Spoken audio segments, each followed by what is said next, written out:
Hi, this is Wayne Lytle from Animusic. Welcome to the Director's Commentary. By way of introduction, let me start out by explaining what Animusic is.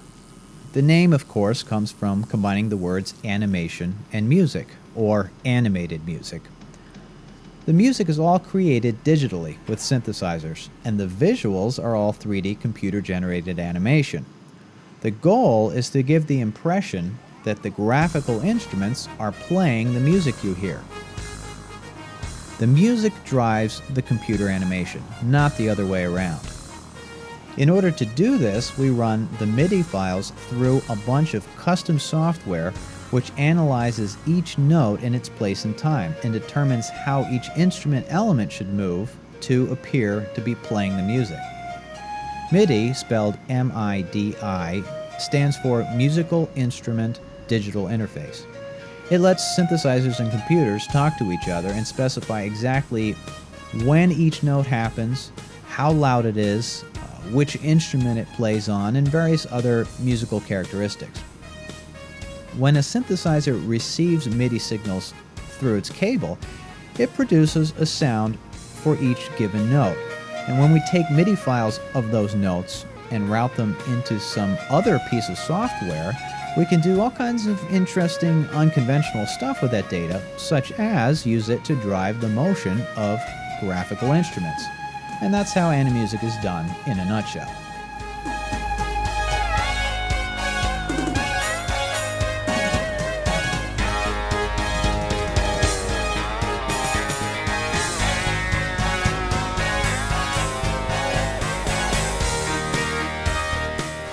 I should mention that this triple neck electric guitar here is the most complex instrument on the entire video album.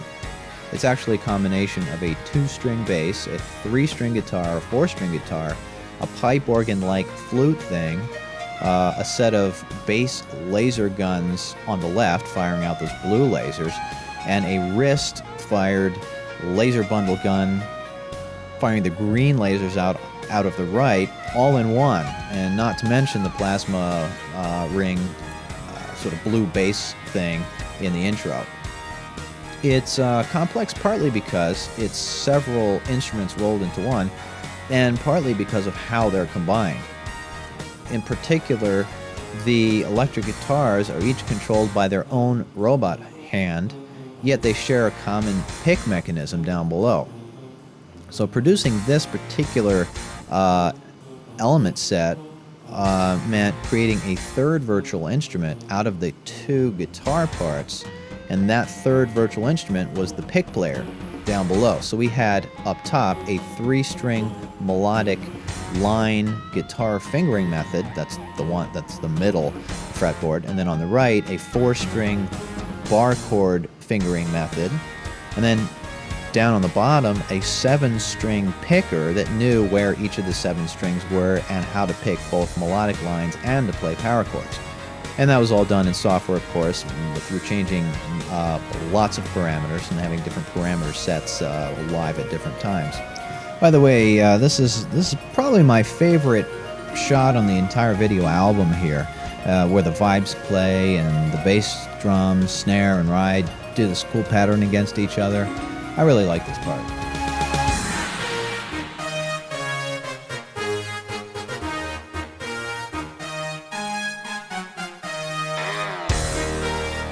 Let me mention that the static noise you hear at the beginning of the introduction when the amps are first turned on, it's not a problem with your TV or stereo, and it's not a bad mix. It's not a bad sound encoding either. It's actually sound effects for noisy amplifiers and high voltage lights and lasers, etc. And this may be obvious to you, but some people have pointed out with some concern that I may have a problem with my mix. And be that as it may, the static sounds are actually intentional. And, by the way, the same is true of the static sound effects at the beginning of the last piece, harmonic voltage.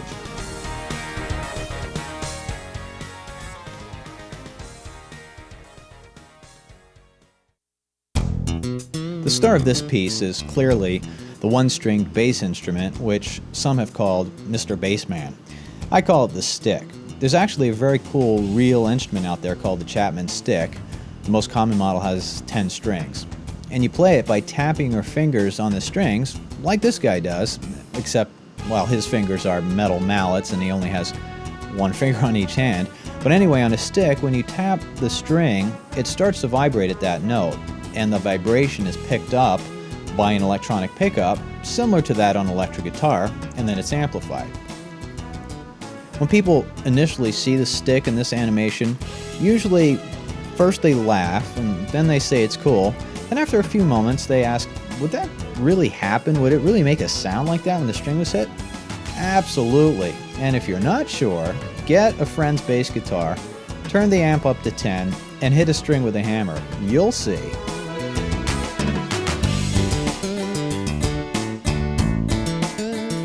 I actually wrote the music used for this animation, as well as the previous one, a few years ago, and I had no intention at the time of using either piece to visualize with Animusic.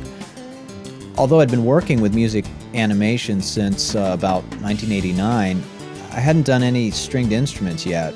Lots of drums and lasers and bouncy things, but no strings. So it seemed to be an insurmountable obstacle, since this had a stick bass, a guitar, upright string bass, violas. The last piece, of course, had the triple neck electric guitar and the bass guitar. But when we added vibrating strings to the visual repertoire, it opened up all kinds of possibilities. And in fact, 5 of the 7 pieces on this video album use stringed instruments to some extent. So anyway, in this case, the music was written and produced literally years before the graphical objects were modeled and the motion algorithm supplied. This isn't always the case, and I'll point out some other pieces where we built the graphical instruments and stages before I'd written any final music at all. It actually can go either way, and I should probably explain a bit about that since I said earlier that the music drives the graphics. What I mean is this: although the music drives the graphics, the music can be changed at any time up until the graphics is actually rendered, meaning the frame is generated by the computer. Remember that animation consists of a series of static images shown in rapid succession, in this case about 30 frames a second. So we can model instruments, build stages, rig the lighting, even set up some cameras before finalizing the music. What we sometimes do is we just have test music that exercises the instruments by playing through some scales that might go through their whole note range, or hitting chords, trying long and short note durations, loud and quiet, whatever, just to see how things are working and to kind of verify that the graphical instrument is behaving in the way that we want it to as it's being triggered by the note data. Then, at the last minute, before the final render actually starts, we can throw a whole other piece of music at it if we want, and it automatically animates the instrument objects according to the new note data and renders the animation. Now, there's some constraints to this process, of course. The assumption is that we're giving it music on the same set of instruments as was used for the test, or organized on the same tracks in the sequencer. And we're using the same range of notes that was used in the test. Obviously, if we built a 24-note instrument and we played 27 different notes, the instrument would just ignore the top 3, so we have to be consistent here.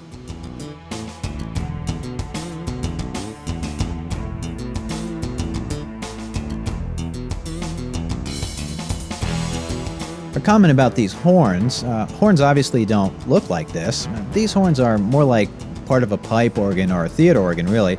In this case, driven by air blowers under the stage, which you can't see. I'm just kind of telling you that they're there. Obviously, horns don't move like this either. Real horns don't squash and stretch when they play. So why do we do it here? It may be obvious, but I'll say it anyway. If we didn't, they wouldn't move at all, and that wouldn't be any fun. A lot of times we have to exaggerate, if not create something that's totally not there at all, in order to visualize a certain sound. What about lasers? What sound do real lasers make? I've seen a lot of lasers in labs and stuff, and they didn't seem to make much sound at all. But these lasers do. They're a special kind, I guess.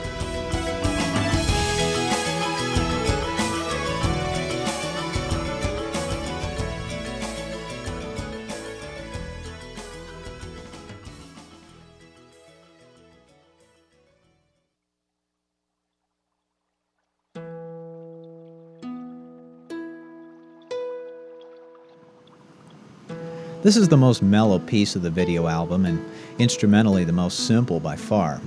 There's one single instrument, although it obviously has several parts to it, so it's actually 5 instruments combined into one. The reason I like to watch this one is that it's so clean and simple and easy to follow. You can see each note without any distraction by other instruments, at least until the other parts come in. It's even cleaner on the solo cam version since the cameras don't move at all there.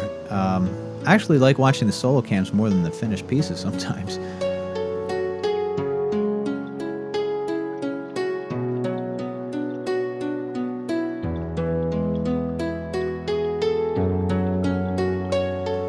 This is one example of a piece that was modeled and rigged with music animation algorithms before the music was complete.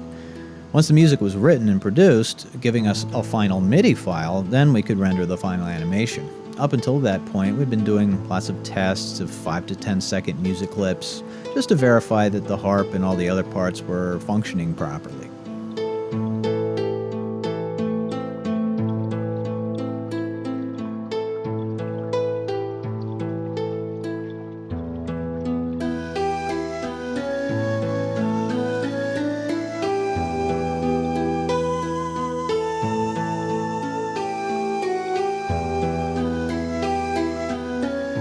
The water took us about 3 weeks to get right, if you can believe that. We fiddled endlessly with parameters until it finally looked right. In the end, we ended up using 3 different water surfaces combined together. One was for reflection of the harp and environment, one was for refraction of the pebbles and underwater lights, and one was for the actual water surface with dancing highlights. Speaking of lighting, the main A section has warm yellow lights above the water, while the B section primarily uses underwater lighting for a more cooler blue look. I should point out that the harp, flute, and chimes are all aligned in terms of their notes. The string that plays a C will be directly aligned with a flute above that also plays a C, and a chime underneath that plays a C as well. On top of that, the parts tend to be in unison, so flutes and chimes play their notes at the same time as when the string is plucked below or above.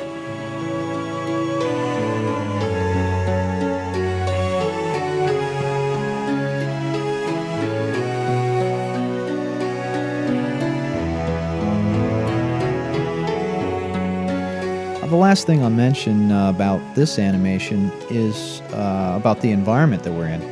It feels like it's outdoors, kind of, especially looking up at the stars and the moon, but those are self-illuminating paintings, not really the outdoors. This is a completely enclosed inner room, no doors or windows, blending paintings that have a nighttime outdoor feel. The stars are kind of like those in a planetarium in that they're on a dome ceiling, and these stars actually emit their own light, as if holes were poked in a fabric and a bright light was shining from behind.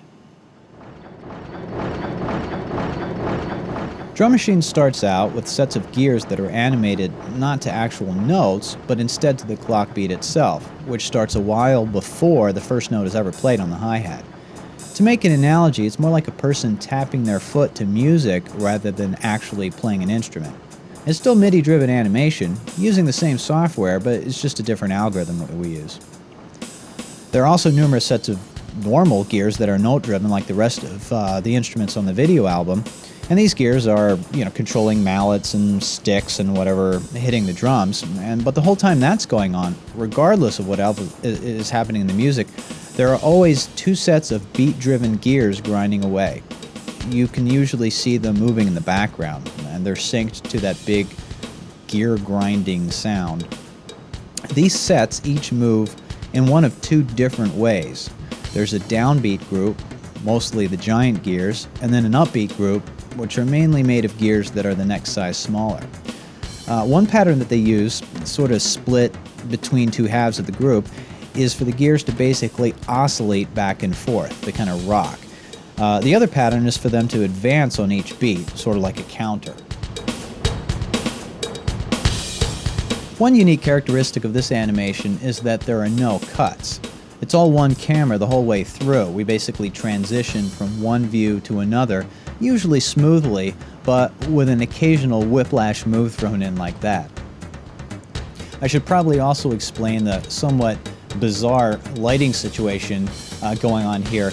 What you basically have is a strobe going off on each crash symbol, and on top of that, you get these red warning lights going on like they have in factories when heavy stuff is moving around, and that's because the timpani and aux percussion is coming down on these chains and gear wheels running down side tracks on the wall. So there we just shifted gears into a faster tempo. Having the gears smoothly shift from one tempo to another, integrated with the sound effects, took more effort than I even want to talk about, but I'm really happy with how it finally came out. So this piece had a working title of Gear World for most of its existence, for obvious reasons, and is another example of an instrument configuration that was modeled and rigged with music animation algorithms before the music was in place. Once everything was set, the pressure was on me to actually write the music to drive this thing. And as with all our other environments, there's an extent to which this approximates some reality and another extent to which it violates physics in our universe. In this case, even though the structure may look somewhat physically plausible, I suspect that if you built this thing, it just might collapse under its own weight. And even if it didn't, it certainly would be difficult to move the large gears as fast and suddenly as being done here. But in the Animusic universe, that's all okay.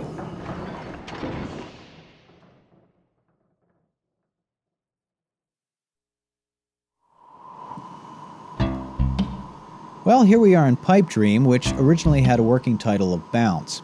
In a way, it's the sequel to the first full music animation ever produced back in 1990 called More Bells and Whistles. In that video, the musical fountain played by ball bearings fired out of a central spout was a big hit, so I decided to build an entire environment around that concept. This piece is probably the best example of why the music animation technique we use is not what's referred to as real-time.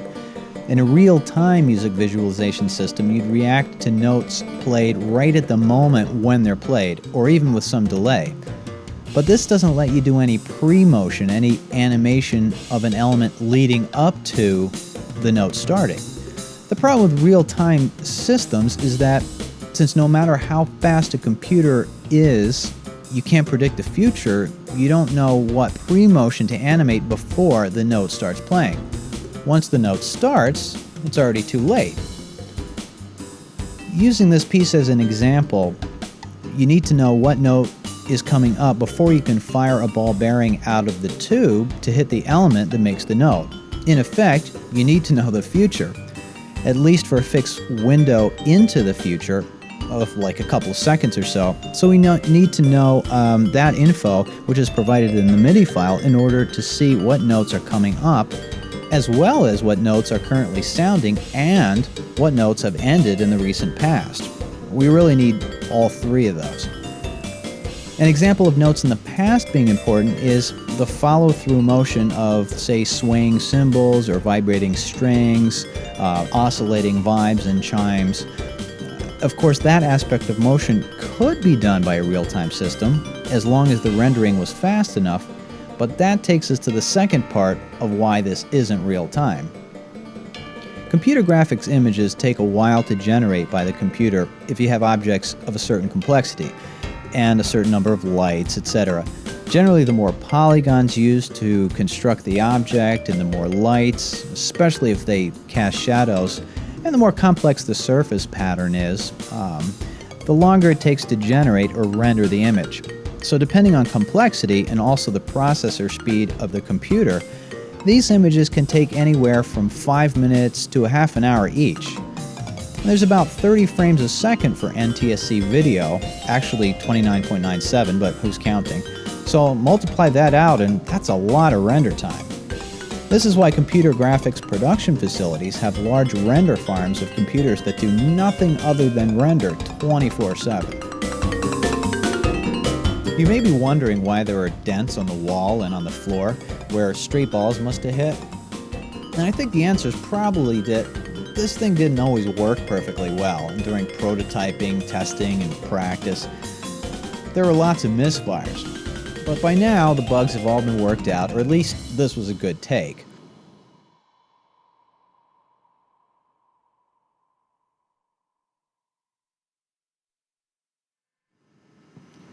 This is the first complete animation Dave and I did for this video album, but rather than discussing the fine details of this animation, I think I'll use the time during this piece to outline the general approach we took to this entire production. For each piece, I'd begin by communicating to Dave my overall vision as well as certain parameters for the instruments. I'd either have already produced the music, or I would at least know what synthesizer sounds I was planning on using and what the corresponding graphical instruments would look like, generally. Usually along with a verbal description, I'd scribble some rough sketches of instrument elements and/or stages for Dave, and then he'd do some real sketches of sort of themes and variations on those ideas. I'd then comment on his sketches, telling him which ones were like what I was looking for and which ones were maybe pretty cool ideas, but just not what we were going for in this particular piece, etc. And after a few iterations, we'd have some general plans for what we wanted to build in 3D. Dave was usually anxious to jump right into the 3D software and start prototyping stuff, since it's easy to visualize and change things around that way, so that's usually what ended up happening next. Before too long, even with individual instrument elements, for example here maybe one of those dulcimer note elements, we'd rig it up with music animation algorithms and see how it moved when we threw some test note data at it. I'd tell Dave which algorithms to use, and then usually I'd come in and tweak the parameters endlessly until it moved like I wanted it to. Once we had an individual element of a certain instrument that was working nicely, Dave would then replicate it in the 3D software over a range of sizes, and then start hooking them into some kind of support structure or stage. Of course, then we tune the parameters so low and high notes behave differently in the correct way, throwing more test music at it, and so on. The actual stage or set sometimes came way later. For example, that's the way it was with this piece, but other times it was an integral part of the design from the beginning. Drum machine comes to mind as a good example of that. But regardless of when the stage came about, at some point we'd need to light the scene, so I discussed the different parts of the music with Dave. And sometimes we'd have a fairly constant lighting setup throughout a piece, but other times there'd be different lighting scenarios for different sections.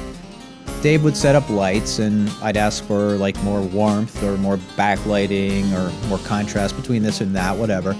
And we'd iterate through a lot of tests before ending up with appropriate lighting.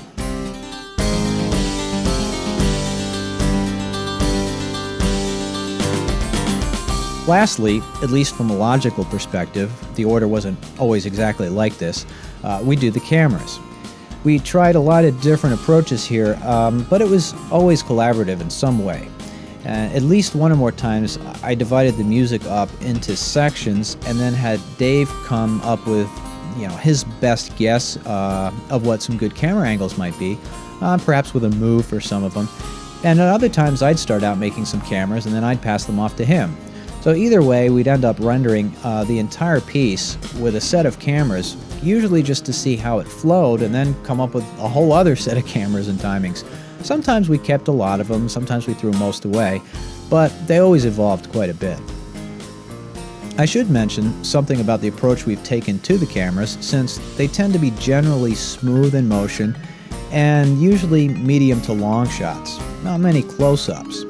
And some people have commented on this, suggesting that perhaps we should use faster and more exciting camera moves and more close-ups. We've actually tried this a number of times, and have found that faster moves certainly feel more exciting, but you also lose the correlation between the instruments and the music. You don't follow the notes as much anymore. It's like, wee, I'm flying, I'm on a roller coaster. What, there are musical instruments playing somewhere? So it doesn't really work as well, I don't think, as, just a more gentle, calm motion approach to the cameras. Similarly with close-ups, which we do use sometimes, you can see one instrument clearly at the expense of losing the context of what everything else is doing. So there's a lot of trade-offs, but at least that's the explanation of why the cameras are the way they are. You know, there's another drawback of doing so many long shots as we have here, and that is the level of detail pushes what you can really resolve on a TV screen. And in fact, it turns out that this material is really difficult to encode in MPEG-2 for DVD, probably for that reason. In fact, some encoding facilities didn't want to touch it. The guy who finally ended up encoding it was Brian McGuire at Video Encoding, who did zillions of tests with all kinds of setting tweaks before ending up with what we have here. Thanks, Brian. The encoding of the main program at the data rate we ended up using, plus the solo cams and other special features, resulted in a DVD-5 that's just about completely full.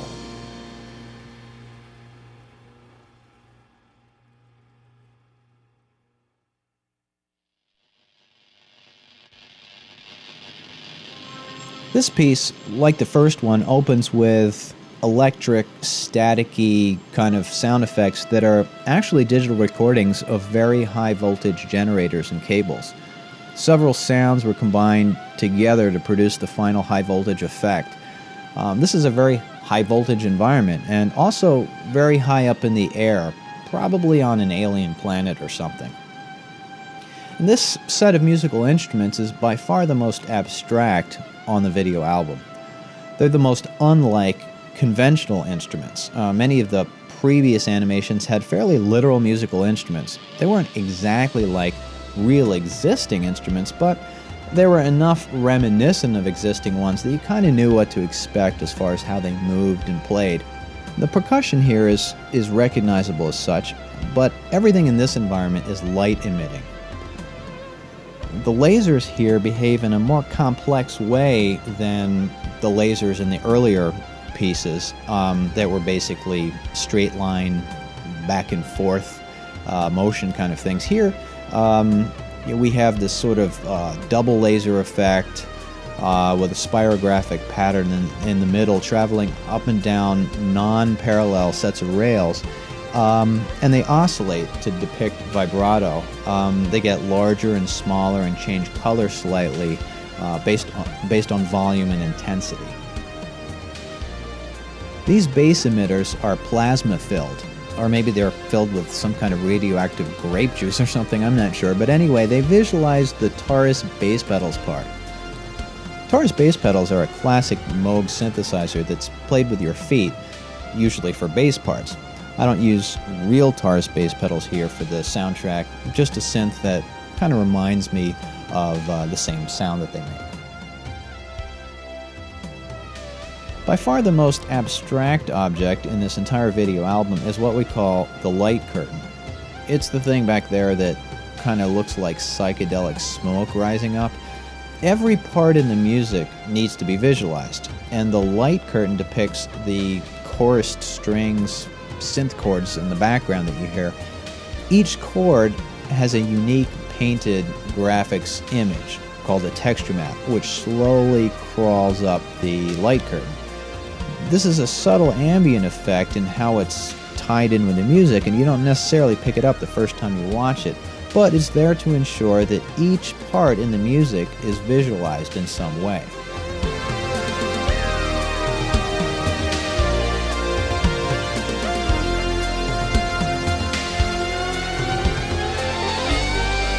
This is a second kind of laser that follows an electric guitar-like sound. And as an aside, for anyone who's curious, there aren't any real guitars on this entire video album. They're all synthesized and processed in certain ways to sound like electric guitars, to a greater or lesser extent depending on the context. The yellow voltage spikes that we have going on here are a little different than some of the other instruments in that every note is actually depicted by four separate objects. First of all, we've got a mirrored pattern happening, so each note appears both on the left and on the right, and in addition, we've got an echo. So each object pair then happens again, dimmer when the echo happens.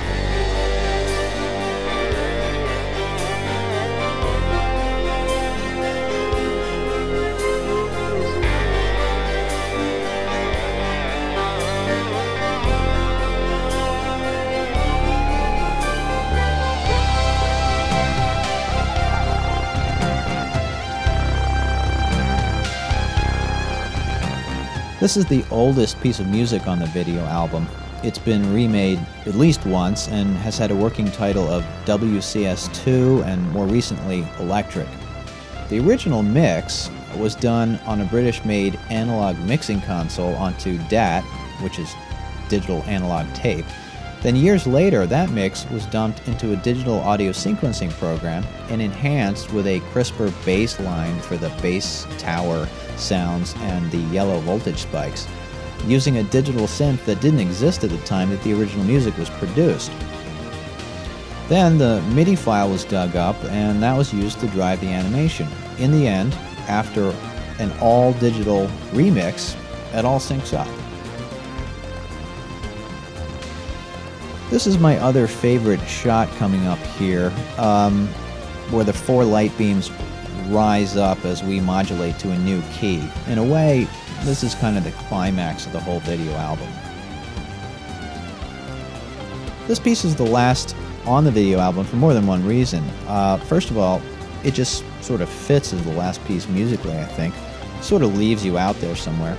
But another reason is the fact that it is the most abstract. It's less obvious initially how the instruments work, and seeing the other animations kind of convinces you about the synchronization of Animusic, so you're more prepared for this one. Some people have told me that they didn't really get this one initially, but after watching it a few times, it became their favorite. Well, we're at the end of the last piece here, and therefore also at the end of this commentary. If you've made it this far, either you found it interesting, which I hope is the case, or else you're sitting there feeling kind of frustrated saying, I can't hear the music, it's just some guy talking. If that's you, there's 2 solutions. Either press the audio button on your remote, if that's what yours is called, and that'll switch you to the music track, or else hit Menu, and from there select Video Album All, or one of the singles. Well, we hope you enjoy the video album, and thanks for listening to this commentary. Wayne Lytle signing off, over and out.